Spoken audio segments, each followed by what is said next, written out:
And so thirdly, let's look at the basis for hope.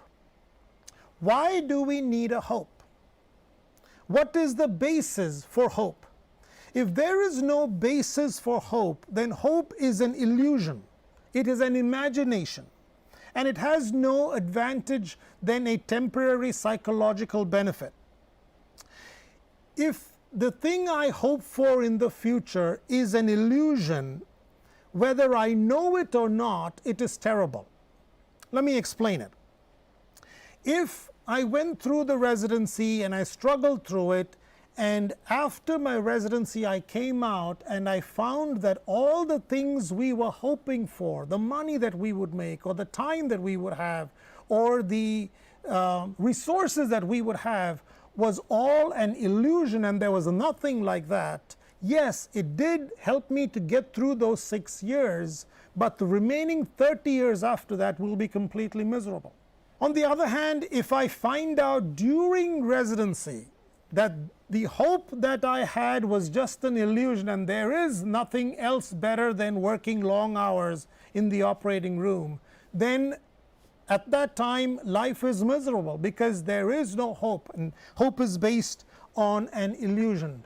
And so in Isaiah chapter 29 verse 7 through 8 it says this, "Will be as it is with a dream, with a vision in the night, as when a hungry person dreams of eating, but awakens hungry still, and a thirsty person dreams of drinking, but awakens thirsty still." Instead, I suggest that the basis for hope is truth. The Christian hope is based on truth, and it is not just for psychological benefit.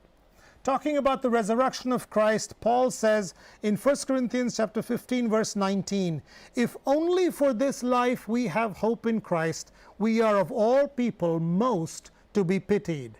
What is the basis for our hope? Well, it depends on what you're hoping for. If there is a worldwide pandemic, we would hope for a vaccine for the pandemic so that we can control the pandemic.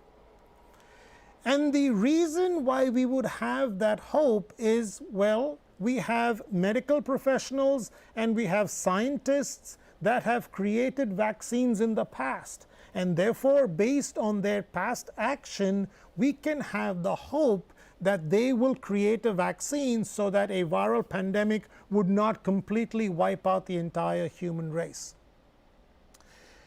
Now, on a much larger scale, not just for a viral pandemic, but on a much larger scale, on the issues of destiny and life after death, what is the basis of our hope?